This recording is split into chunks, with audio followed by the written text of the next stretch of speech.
Comedy Live. And this next comic, I know you're going to enjoy. You may have seen him on Comedy Central. Please welcome to the stage, Danny Cohen.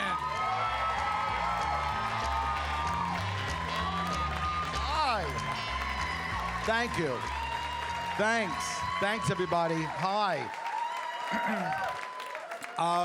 Okay, so I didn't think that Times Square was going to be so busy today because it was raining. But there were 3,000 people there with 3,000 umbrellas.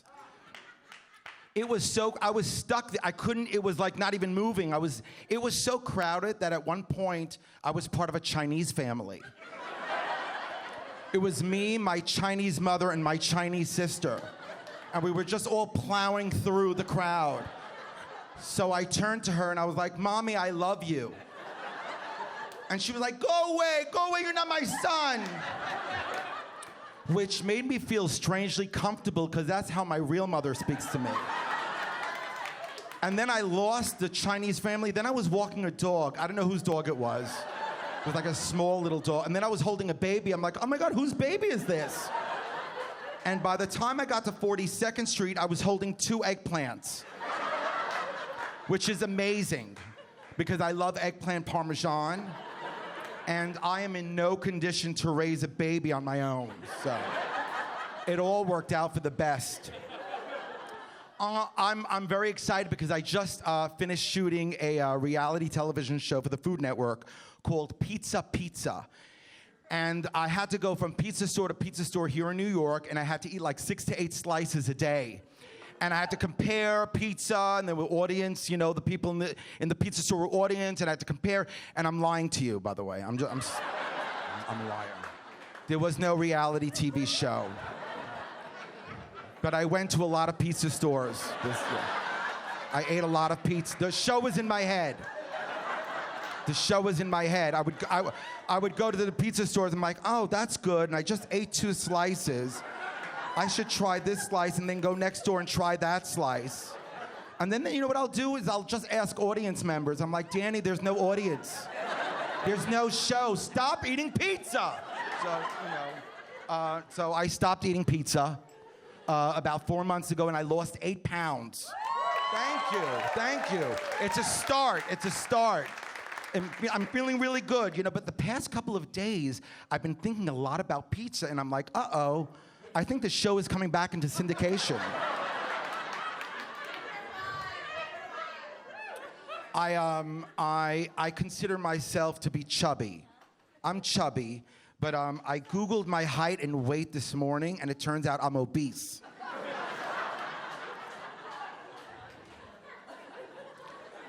The great news is, it said that if I lose 17 more pounds, I'm gonna be fat. So. I'm really looking forward to getting fat. So. I'm really excited about that. I joined the gym, but I'm not going to go back to the. You know, I'm not. I don't know. Did you know that there's a section in the gym where guys take lifting weights very seriously? I'm never going to go back to that section ever again. Because I was looking through, and there was one big guy. He must have been 6'5", 300 pounds. He called me over. He's like, you want to do me a favor? You want to spot me? He was lifting like 600 pounds. And I was afraid to say no to him, so I was like, all right, sure, I'll spot you, but someone's going to need to spot me spotting you. Like, I'll just stand in the middle. So when you're ready, you just check with me, and then I'll check with him. And then he'll let me know, and then I'll let you know. I'll be like wholesale. Thank you. Because honest, come on. That's very sweet, thank you. Because I don't know what I would possibly do if this guy dropped 600 pounds and I was spotting him. Like, what would I do, scream? I know, I would scream and then I would run for help. I'd be like, hi, hello, excuse me? Hi, I'm so sorry to hello? Hi. I'm sorry to bother you. I'm spotting someone downstairs. No, I'm spotting him right now. No, he dropped it. No, I left him there, and no, I don't know. I think he's dead now. because you ask a lot of questions. It's your fault, it's not mine. So that was a whole scenario that was going through my mind as I was, but I spotted him. I did it. It was fine. I was sweating, like my sweat was dripping on him, like while he was, he was like, are you peeing on me? I'm like, no, what are you talking about? I'm not peeing on you. What are you talking about? I was so nervous, but I did it. And I went home. And I have to tell you, I was in my head for hours. I was like, I couldn't understand. I was like, why would this guy pick me to spot him? Why would he pick me? And then I realized he picked me because he believed in me. He believed in me when I didn't even believe in myself. And that's friendship. And that's a good reason to go to the gym, to make new friends. He almost died for me. And that's what real friends do for each other. They die for each other. There's also the punch. This trainer was walking around screaming about the punching bag. Use the punching bag. Use the punching bag. It releases tension. I was like, all right, I don't know. I'll give it a shot. I don't know. So I went up to the punching bag and I was like, no. Because I'm not really much of a puncher. By nature, I'm more of a slapper, If anything, if I get in the fight, I'm not the guy like, get over here, I'm gonna knock you out. I'm more like, I don't like that, no! And I'll just start crying. It's just train wreck, crazy.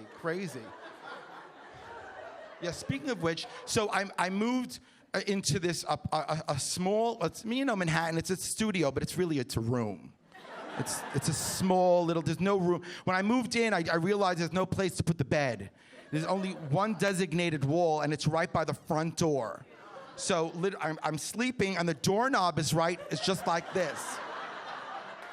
You see, just like that. So I'll wake up at 3 in the morning, and I'll wake up at 4 in the morning, and I'll just stare at the doorknob. I'll just stare at it, because I'm waiting for it to turn. Because I'm thinking, if somebody decides to break in at night, I'm not gonna even have a chance to scream. It's gonna be like an immediate break-in and then stabbing and it's over. Just like, finished. No time to scream, no time to dial 911, no time to run, finished, over. They won't even be a break-in and entering. They're gonna stab me from the hallway.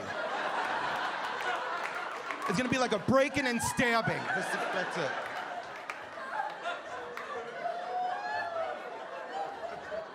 Like the cops will get there and they're gonna be really confused. They'll be like, we see there's a break-in, but there was no entering yet. There was a stabbing. Also, I wanna know why I'm being stabbed. I think we all have the right to know why we're being stabbed. It's an event. Who gets stabbed when you get stabbed? You wanna know. Like, if you're walking in the street and someone says, you give me your money, and you're like, no, I'm not gonna give you my money. And then they stab you, that's what happened. That's what happened. They wanted your money, and you said no, and then you got stabbed. It's a sensible stabbing. But if you're sleeping and then you're stabbed, that's unacceptable. It's an unacceptable stabbing. And then there's this one thing called a push-in robbery. I don't know if anybody knows what this is. This is when you're walking up to your home and you're unlocking your door and someone comes from behind you and pushes you into your home and robs you. This is what they've titled a push-in robbery. If someone attempts a push-in robbery on me in my apartment, we're both gonna end up in my bed. So what started off as something really scary is gonna turn into something really beautiful. I'll be like, I don't know, you pushed me, I pushed back. That's it. I'm out, I'm done. I'm Danny Cohen. Thank you.